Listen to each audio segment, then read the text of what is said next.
ایران کا صفاق اسرائیل کو supersonic missile سے سرپرائز۔ تہران نے صفاق صہیونی ریاست پر 100 سے زائد تیز رفتار میزائل داغ دیے، 15 اسرائیلی ہلاک، درجنوں زخمی۔ ایران نے حاج قاسم سپرسونک میزائل داغے، تل ابیب، حیفا اور ایلات میں کئی عمارتیں کھنڈر۔ کارروائی میں خیبر، بدر اور عماد میزائلوں اور ارچ ڈرونز کا بھی استعمال۔ ریہوت میں اہم اسرائیلی ریسرچ یونیورسٹی کو آگ لگ گئی۔ بیت یام کے علاقے میں 35 سے زائد اسرائیلی ملبے تلے دب گئے۔ حیفا میں تیل تنصیبات بھی نشانہ بنی۔ ایران کا 1 گھنٹے میں 10 اسرائیلی طیارے گرانے کا دعویٰ۔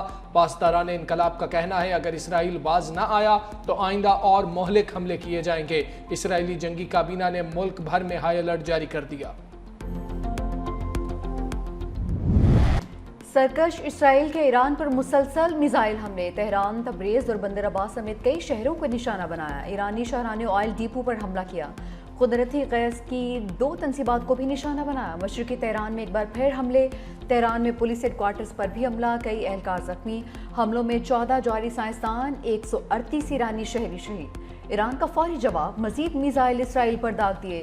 دارالحکومت تل ابیب سمیت مختلف شہروں میں سائرن گونج اٹھے۔ اسرائیلی فوج کے مطابق دفاعی نظام میزائلوں کو روکنے کے لیے متحرک۔ ایرانی سپریم لیڈر آیت اللہ خامنائی بھی ہمارا نشانہ ہے۔ اسرائیل کا یمنی فوج کے چیف آف سٹاف محمد عبدالکریم کو قتل کرنے کی کوشش ناکام۔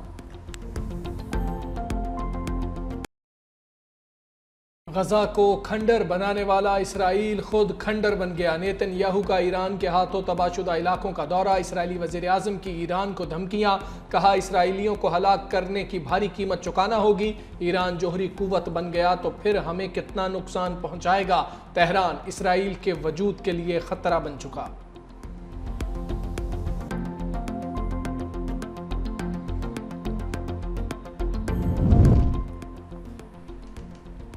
اسرائیل کی تباہی پر ٹرمپ کو جنگ بندی کا خیال آ گیا، کہا کہ جس طرح بھارت اور پاکستان کے درمیان جنگ بندی کروائی ہے ویسے ہی اسرائیل اور ایران کے درمیان ڈیل ہوگی۔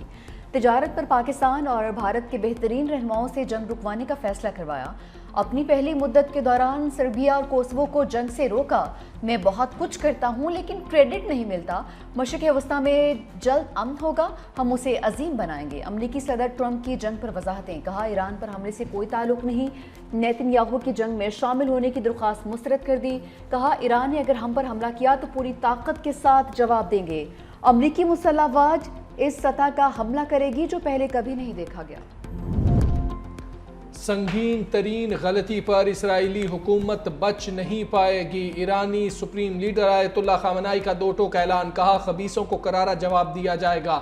جو اسرائیل کی مدد کو آئے گا ہدف بنائیں گے، اسرائیل کو بھاگنے نہیں دیں گے، مفلوج کر کے دم لیں گے۔ ایرانی صدر مسعود پزشکیان کہتے ہیں اسرائیل حملے براہ راست امریکی حمایت سے کر رہا ہے۔ اسرائیل میں اتنی جرت نہیں کہ وہ امریکہ کی اجازت کے بغیر کوئی اقدام کرے۔ اسرائیل کو کھلی چھوٹ دے کر امریکہ خطے میں جرائم کی پشت پناہی کر رہا ہے۔ صہیونی ریاست نے حملے جاری رکھے تو جواب مزید سخت اور فیصلہ کن ہوگا۔ خطے کے ممالک اسرائیلی جارحیت پر مؤثر اور 2 ٹوک موقف اختیار کریں۔ آج پوری اسلامی دنیا ایران کی حمایت میں متحد ہے۔ سعودی ولی عہد قاسم محمد بن سلمان کا صدر مسعود پزشکیان سے رابطہ، بھرپور حمایت کی یقین دہانی، کہا کہ ہم اسلامی جمہوریہ ایران میں اپنے بھائیوں کے ساتھ کھڑے ہیں، ایرانی بھائیوں کی مدد میں کوئی کسر اٹھا نہیں رکھیں گے۔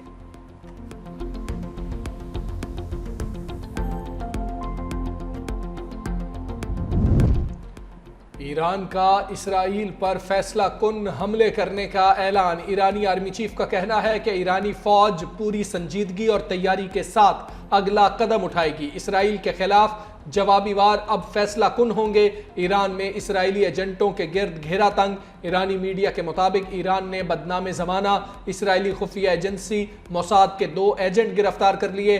ایجنٹس مبینہ طور پر دھماکہ خیز مواد تیار کر رہے تھے۔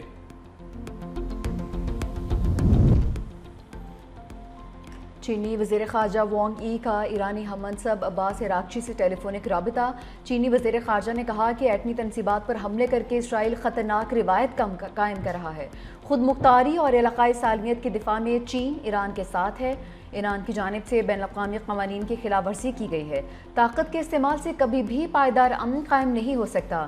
ایرانی وزیر خارجہ عباس عراقچی کہتے ہیں اسرائیلی حملے امریکی مدد کے بغیر ممکن نہیں۔ امریکہ کے اسرائیلی حملوں میں پشت پناہی کے ثبوت موجود ہیں۔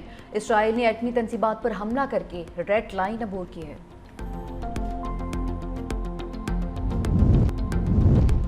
کیا بھارت خطے میں اسرائیل کا خاموش اتحادی؟ برطانیہ کے F-35 طیارے کی بھارت میں ہنگامی لینڈنگ۔ برطانوی میڈیا کے مطابق طیارہ بحر ہند میں تعینات برطانوی طیارہ بردار جہاز کا حصہ ہے۔ برطانوی طیارہ اہم موقع پر بھارت تک کیسے پہنچا؟ کیا برطانوی طیارے ایران پر حملے میں استعمال ہوئے؟ سوالات اٹھ گئے۔ ادھر برطانیہ کا مشرق وسطیٰ میں مزید جنگی طیارے اور فوجی اثاثے بھیجنے کا اعلان۔ برطانوی وزیر اعظم کیئر سٹارمر کہتے ہیں اقدامات خطے میں ہنگامی صورتحال سے نمٹنے کے لیے ہیں۔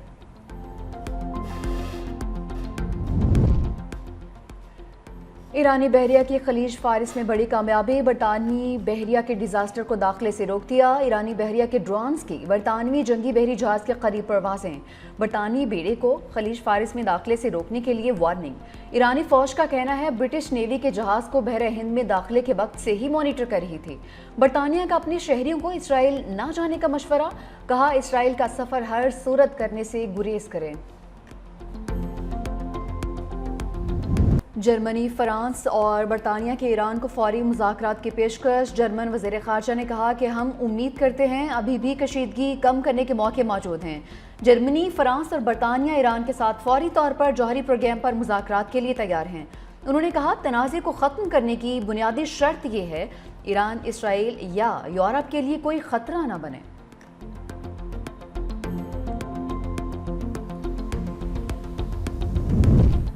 ایران اور عراق میں ہزاروں پاکستانی پھنس گئے۔ ایران سے 450 پاکستانی زائرین کا انخلا مکمل کر لیا۔ نائب وزیر اعظم اسحاق ڈار کہتے ہیں ایران میں مقیم پاکستانی طلباء کے انخلا کے لیے انتظامات کیے جا رہے ہیں۔ پہلے مرحلے میں 154 طلباء کو نکالا جائے گا۔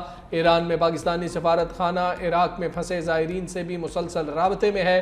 نائب وزیر اعظم اسحاق ڈار سے ترکیہ کے وزیر خارجہ کا ٹیلی فونک رابطہ، دونوں کا ایران کے خلاف اسرائیلی جارحیت پر تشویش کا اظہار۔ اسحاق ڈار کی اگلے ہفتے استنبول میں OIC وزراء خارجہ اجلاس میں شرکت کی یقین دہانی۔ پیٹرولیم انڈسٹری نے پیٹرولیم قیمتوں پر ورکنگ پیپر اوگرا کے حوالے کر دیا۔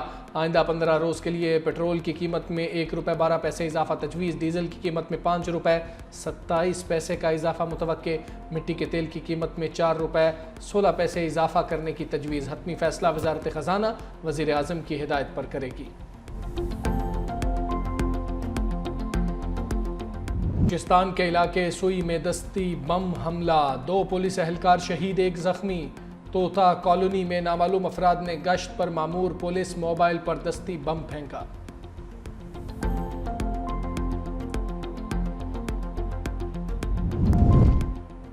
ٹیکسٹائل سیکٹر میں 15 لاکھ بیلز کی انڈر رپورٹنگ کا انکشاف۔ سینٹ کی قائمہ کمیٹی خزانہ کا سلیم مانڈوی والا کی زیر صدارت اجلاس FBR نے کہا ٹیکسٹائل سیکٹر کی بھی کیمروں سے نگرانی کی جائے گی۔ 1 جولائی سے ڈیجیٹل پروڈکشن ٹریکنگ سسٹم کے نفاذ میں تیزی لانے کا فیصلہ۔ کمیٹی کی اسٹیشنری آئٹمز پر سیلز ٹیکس صفر کرنے کی سفارش، آن لائن اشیاء پر سیلز ٹیکس عائد کرنے کی تجویز منظور۔ چیئرمین FBR نے کہا ای کامرس میں سیلز ٹیکس صارف سے لیا جاتا ہے۔ شبلی فراز نے کہا ہم لوگوں کو پاکستان میں کاروبار کے لیے آنے سے ڈرا رہے ہیں۔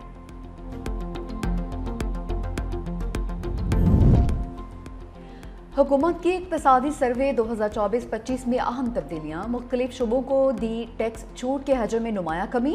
رواں مالی سال مجموعی طور پر 2434 ارب کی ٹیکس چھوٹ۔ 9 جون کو اقتصادی سروے میں 5840 ارب روپے کی رقم ظاہر کی۔ ایک ہفتے میں ٹیکس چھوٹ کے حجم میں 3406 ارب کی کمی۔ انکم ٹیکس میں 800 کے بجائے 545 ارب کی ٹیکس مراد۔ پنجاب کا بجٹ کل پیش کیا جائے گا۔ اسمبلی کا بجٹ اجلاس طلب، گورنر پنجاب نے نوٹیفیکیشن جاری کر دیا۔ آئندہ مالی سال کا بجٹ وزیر خزانہ پنجاب مشتبہ شجاع الرحمان پیش کریں گے۔ 2024-25 کے ضمنی بجٹ کی منظوری بھی ایجنڈے میں شامل۔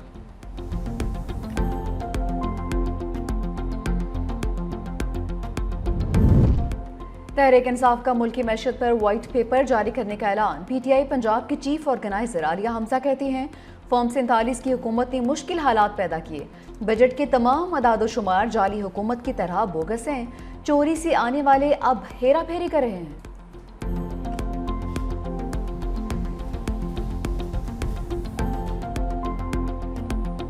کنٹرول کرنے کے لیے بادلوں کی ڈیوٹی لگ گئی۔ پنجاب اور سندھ میں رم جھم سے گرمی کی شدید لہر میں کمی۔ بہاول نگر میں سب سے زیادہ 8 ملی میٹر بارش ریکارڈ۔ اوکاڑا، ساہیوال اور ٹوبا ٹیک سنگھ میں بادل برسے۔ وہاڑی، علی پور، پتوکی اور پاک پتن میں جھڑی لگ گئی۔ لاہور میں دن بھر گہرے سرمئی بادلوں کا بسیرا۔ آندھی سے موسم خوشگوار۔ میاں والی میں مٹی کا طوفان۔